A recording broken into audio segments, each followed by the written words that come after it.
done in all walks of life. There is a lot more said than done. We know a lot more than what we do.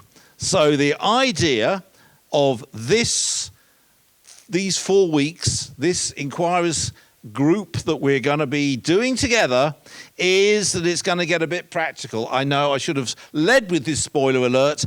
That's the reason we've got these tables here this evening, is that we're going to take the opportunity of getting into little groups a little bit later on and just having a little bit of a discussion. If I say little bit of a, often enough, it's going to disarm you and make you not feel nervous. But I won't start this whole thing off by saying basically what it is, right? Apparently that's a phrase that nobody likes anymore. What it is, right? We all said it.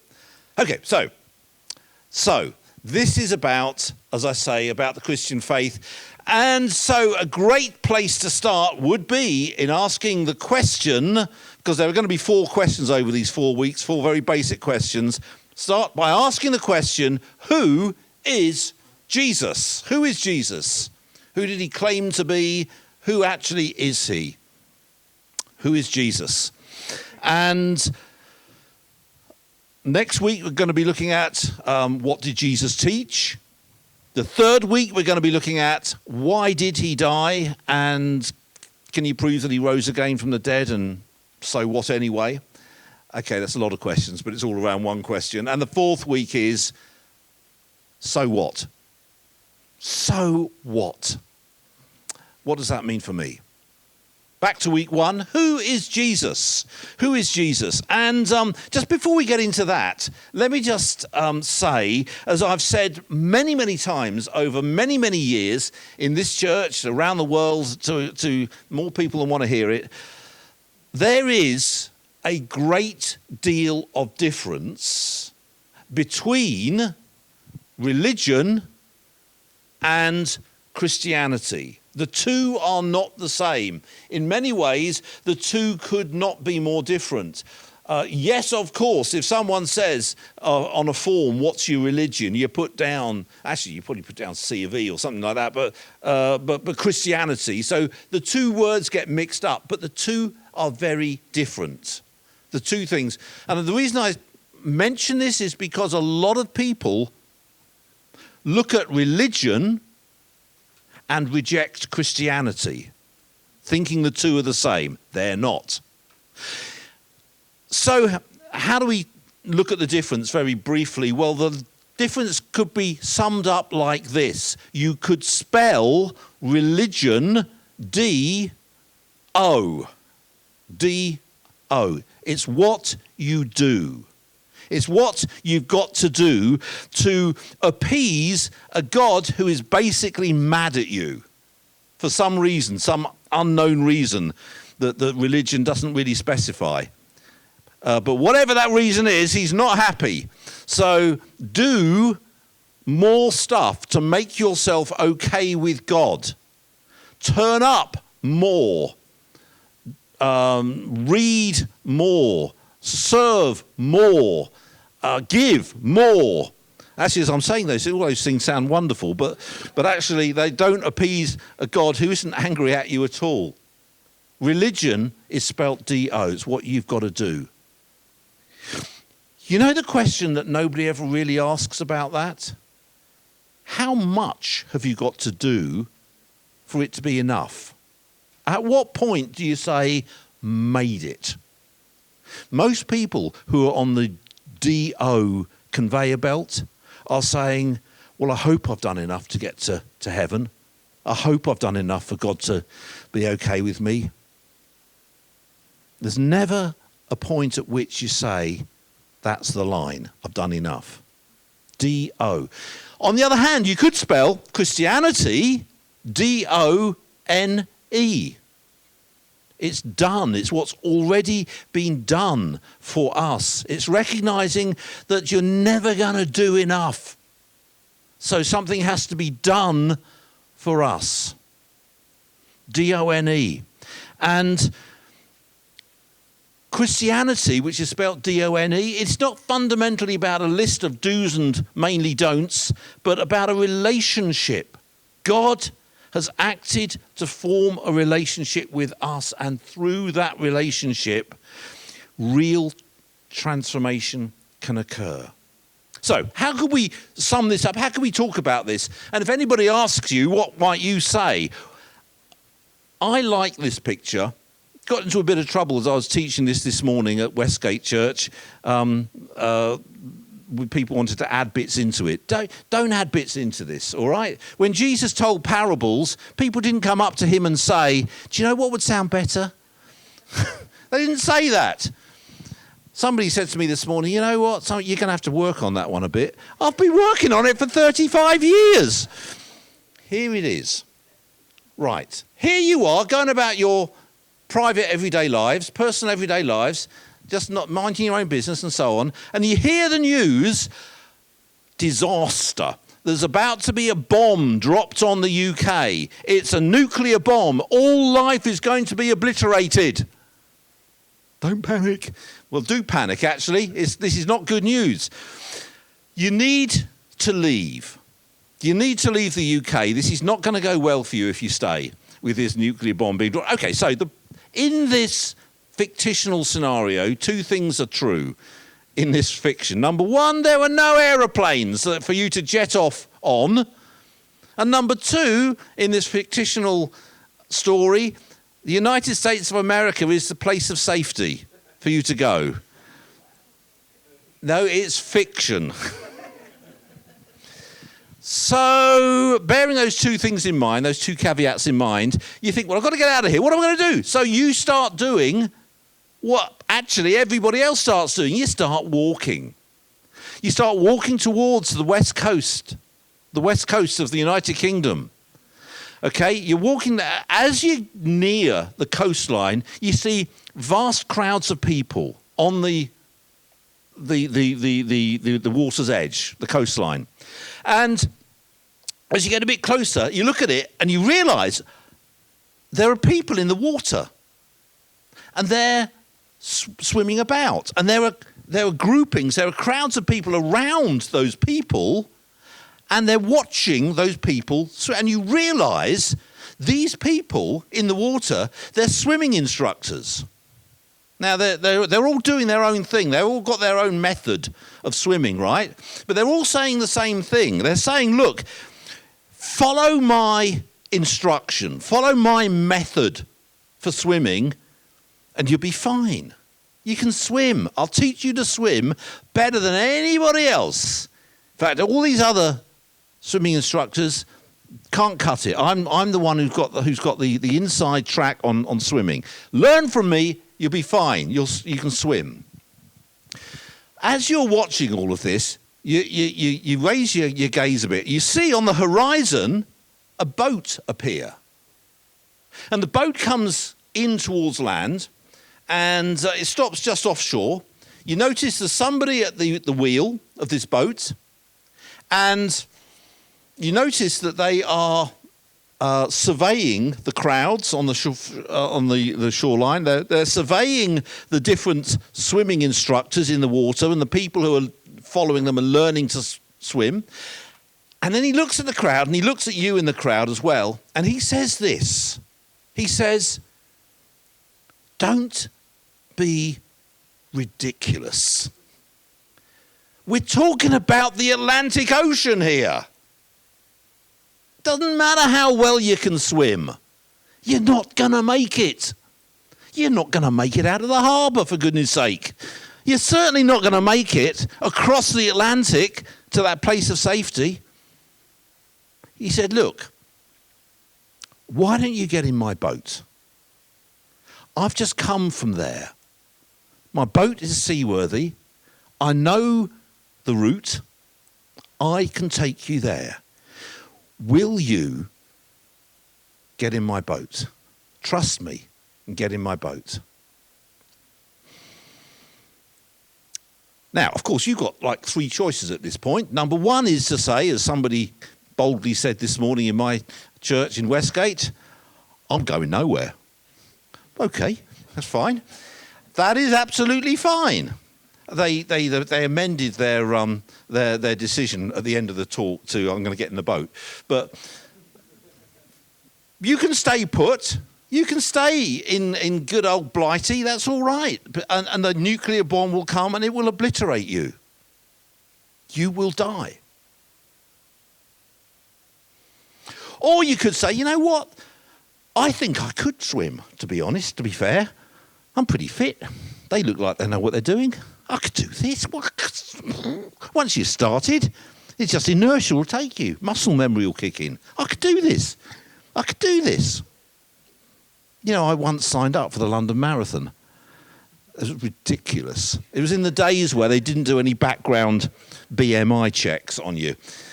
Anyway, I didn't even buy the trainers, I tell you. But you could say, no, I'm going to swim. That's fine. Or you could say, well, look, I don't want to die. I know I can't swim. I can't even swim, you know, as I say, out of the harbour. I certainly can't go over the Atlantic. I think I'm going to get on the boat.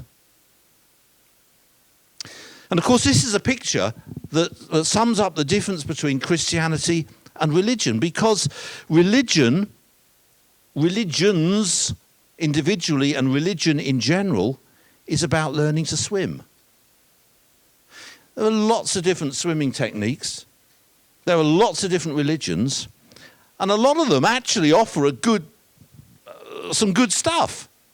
It would be ridiculous to say all religions out there are all awful and terrible things. There's some good stuff, and they'll teach you how to swim, metaphorically. That's another thing I never got over this morning. This is a metaphor. You can swim well. The point is not how well you can swim. The point is, this is the Atlantic Ocean we're talking about. See, the point is not what good stuff is in those religions.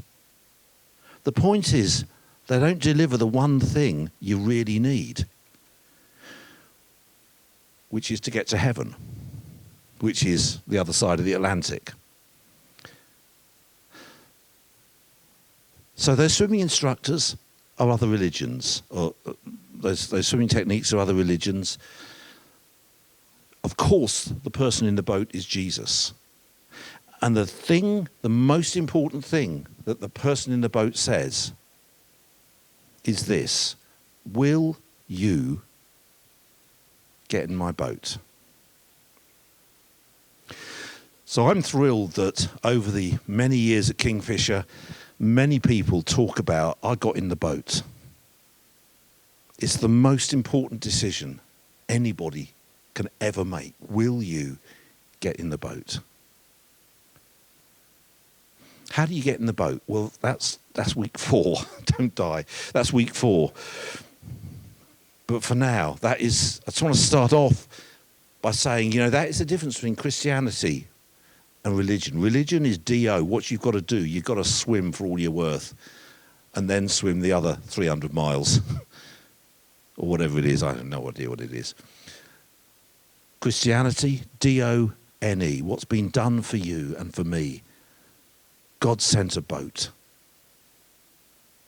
God sent his only son, that whoever believes in him, whoever gets on the boat, won't perish. They'll have eternal life.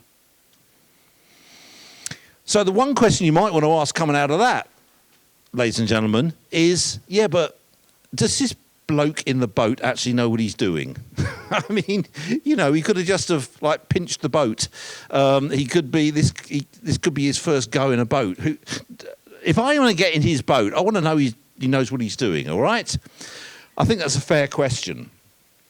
In other words, who is Jesus? Who is this person at the helm of the boat? And the thing I want to say about this is, more than anything else, is that he is a completely different sort of leader, faith leader, than any other religious leader.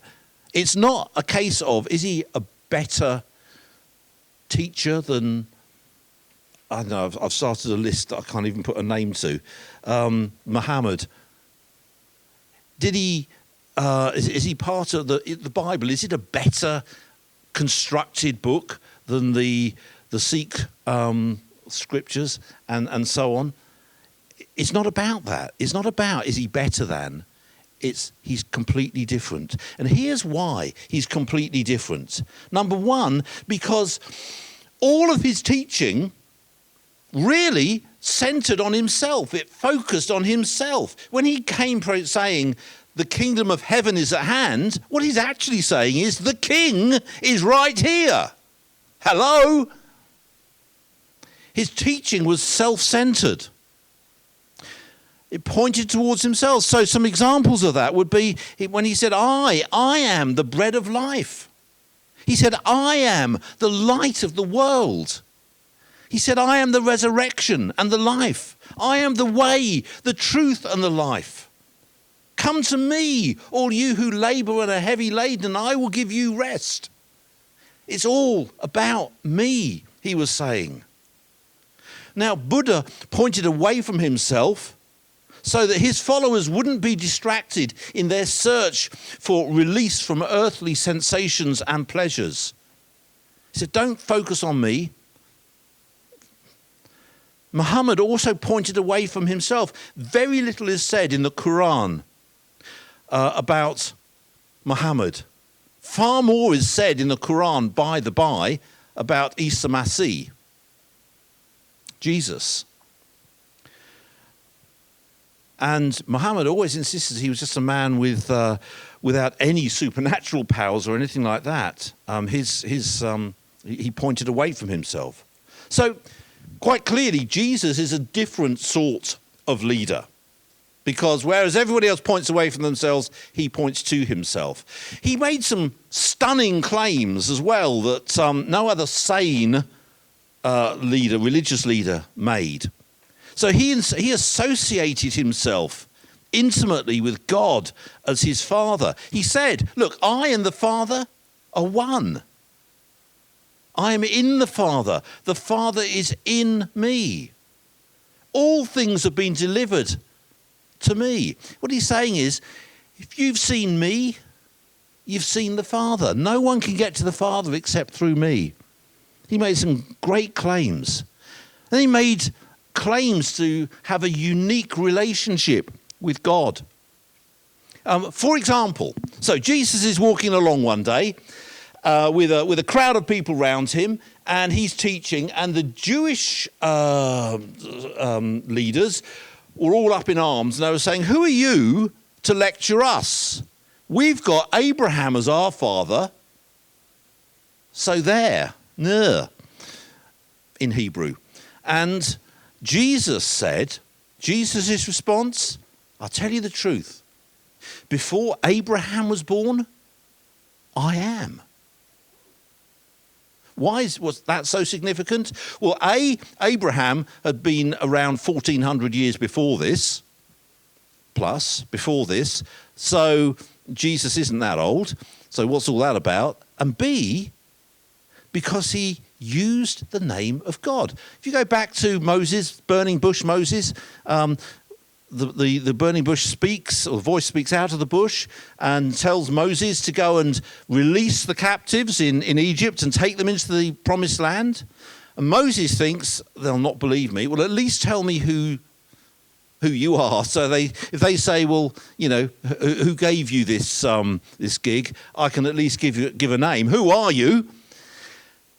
And God, speaking from the bush, says, I am who I am.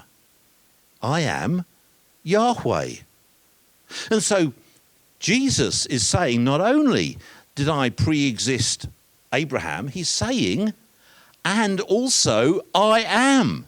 I am God. The Jews heard that as blasphemy. The penalty for blasphemy is death by stoning. And so what you then read is, and so they picked up stones to stone him.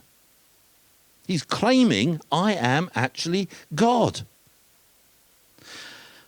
Well, he made some other claims as well. He made claims to be able to forgive sins, for example. Okay, just imagine this, all right? We're getting there. Stay with me. Just imagine this. So you're in your front room, okay, minding your own business, sitting in your front room, looking out the front window. You notice someone's walking past. As they get to midway past your window, they pause, and you watch them as they bend down, they pick up a brick that for some reason is lying there. I don't know why, don't press me on this. And then, unbelievably, they throw this brick directly through your front window. Oh, you're stunned. Your gob is smacked. You cannot believe this. What is going on? Well, as you try and digest this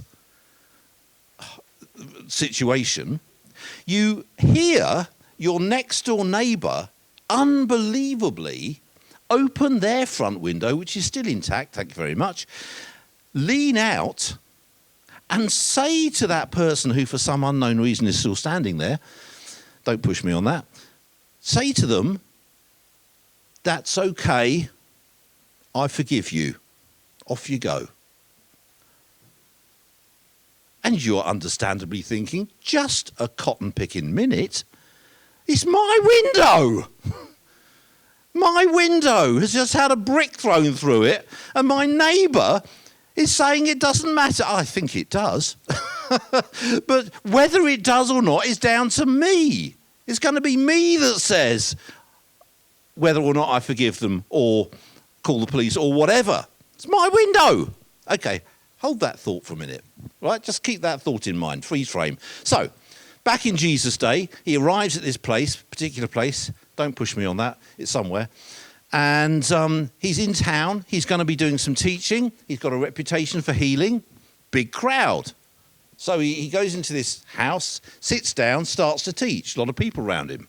Well, they're friends with each other, but they've got a fifth friend who unfortunately is paralysed. Enough said about that. So they're thinking, well, the healer's come to town. Wouldn't it be great if he could heal our friend? So they pick him up on a stretcher, thank you very much, on a stretcher, and they make their way to the venue. They realise when they get to the venue, oh my goodness, it's packed. We're never going to make it. Then they think, outside the box, flat roof, let's go up. They get up onto the flat roof.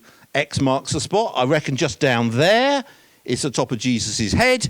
He'll be right down below. So, thinking outside the box, they start digging.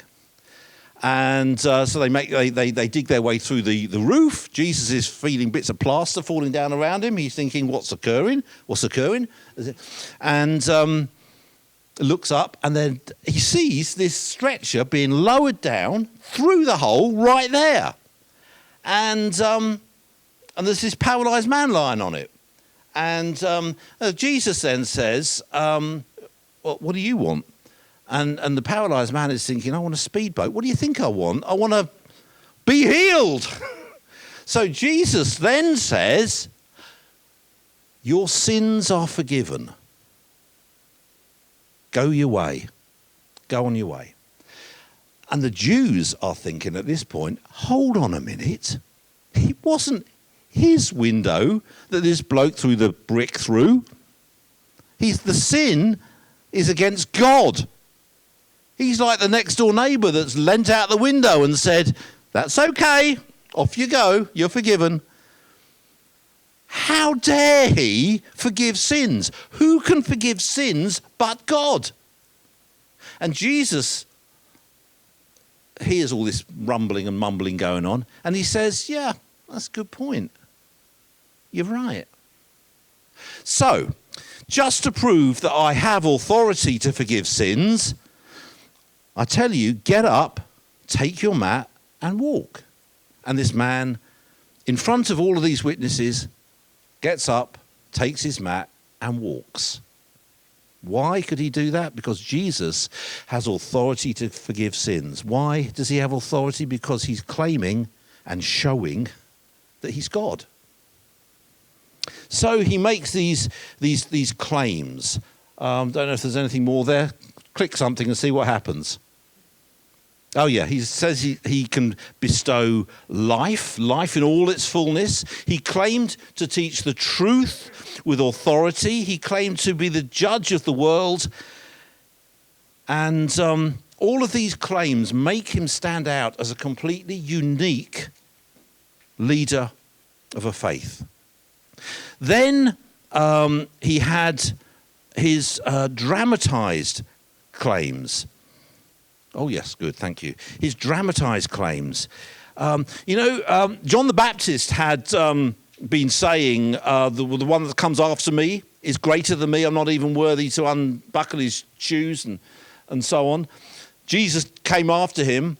But after a while, John the Baptist began to think, really? Is he really who we're looking for? So he sent some of his followers to ask Jesus, are you the one? Should we expect someone else? And Jesus said, well, look, the lame walk, the dead rise, the deaf hear, the blind see. This is the kind of stuff that I'm doing to show you that I am the one that you expected. He's pointing to the miracles that he's doing. And we've already talked about the healing of that paralyzed man as well. So Jesus is claiming to be someone very different to any other religious leader. This is not, is he a better swimming instructor than any other swimming instructor? This is about Jesus, and only Jesus, has got a boat. You need to get on the boat. Get on the boat. You know the great thing about getting on that boat?